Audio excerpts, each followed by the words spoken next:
Código Civil contempla causales de indignidad en su artículo 1025 y siguientes. En este caso corresponde analizar el artículo 1028, en el cual se estipula la indignidad por el rechazo del cargo de guardador o albacea.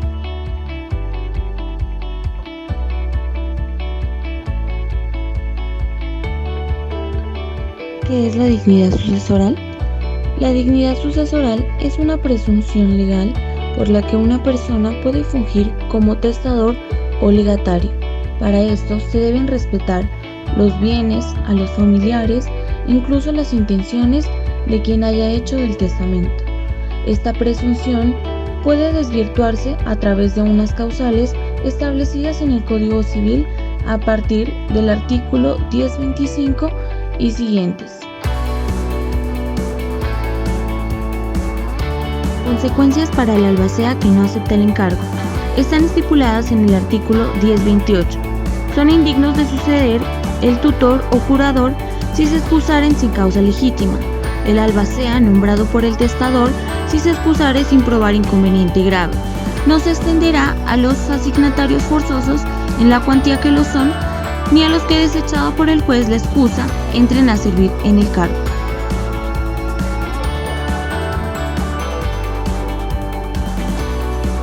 ¿Qué es un tutor o curador y cuál es su diferencia? El tutor se nombrará para salvaguardar los intereses y proteger a las personas sin capacidad de obrar, es decir, para el declarado incapaz total, mientras que el curador se nombrará únicamente para representar a la persona incapaz parcial, es decir, para representarlo en determinados actos que no pudiera realizar por sí solo. ¿Qué es un albacea? El artículo 1327 del Código Civil considera que son ejecutores testamentarios o albaceas aquellos a quienes el testador da el encargo de hacer o ejecutar sus disposiciones. El albacea es quien debe hacer cumplir la voluntad del testador. Es nombrado y designado por éste, que puede hacerlo a través del testamento o de un documento separado. Tiene funciones de administrador de la masa sucesoral por voluntad del causante. Si el testador no designara un albacea para que se ejecute el testamento, ese encargo le corresponderá a los herederos. Las obligaciones del albacea se encuentran estipuladas en el artículo 1341. Entre estas están velar por la seguridad de los bienes, hacer que se guarde el dinero bajo llave y sello, hacer que se guarden los muebles y papeles, velar para que se haga el inventario de los bienes.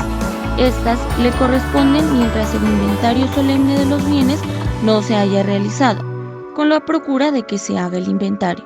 El albacea cumple con las funciones de custodia y conservación de los bienes.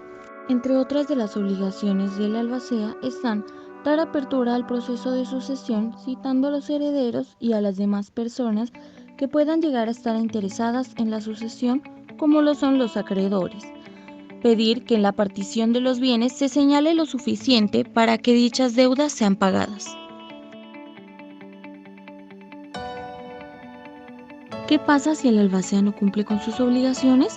Se hará responsable de todos los perjuicios causados a los acreedores. Sin embargo, las obligaciones impuestas al albacea también recaerán sobre los herederos en virtud de lo establecido en el artículo 1344 del Código Civil. Es decir, que la misma responsabilidad recaerá sobre los herederos presentes que tengan la libre administración de sus bienes o sus respectivos tutores o curadores. ¿Cuándo se adquiere la calidad de albacea? Para esto se requiere la aceptación del cargo. El hecho de que el testador designe a una persona como albacea no quiere decir que la herencia tenga albacea. Es necesario que se haga la manifestación de la aceptación del cargo. El juez, dentro del proceso de sucesión, señalará el plazo para que comparezca. La providencia que apruebe la partición o adjudicación de los bienes dará la aceptación, será tácita o expresa. El albacea puede negarse a aceptar el cargo.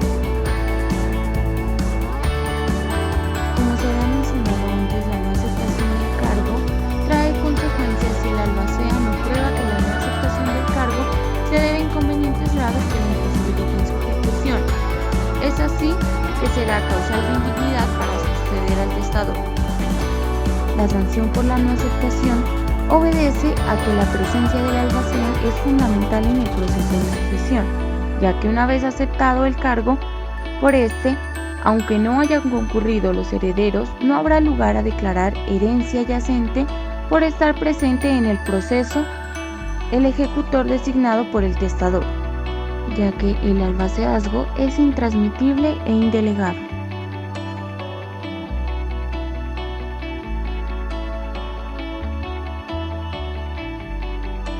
Una vez aceptado el cargo del albacea, existe una obligación de desempeñarlo. Debe ser valorada por el juez competente, que será el del lugar en el que se viniera realizando el albaceazgo, salvo que se estuviera tramitando el procedimiento de división de herencia. La obligación del albacea de rendir cuentas a los herederos es inexcusable, por lo que, en el caso de renuncia, debe realizarse al finalizar el cargo.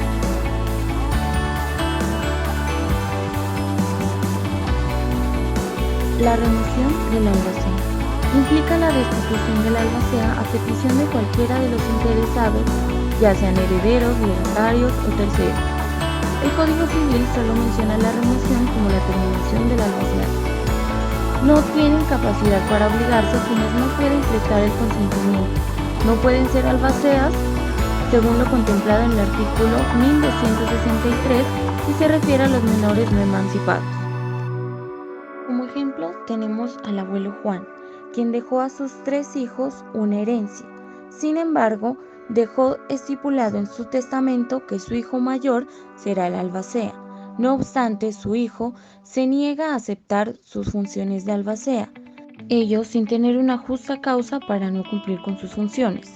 No obstante, el artículo 1028 del Código Civil considera que no se extenderá esta causa de indignidad a los asignatarios forzosos, es decir, en este caso a su hijo mayor, por lo cual sus asignaciones forzosas serán entregadas como corresponden por ser hijo del causante, pero perderá las mejoras de la herencia que se le habían asignado dentro del testamento como albacea.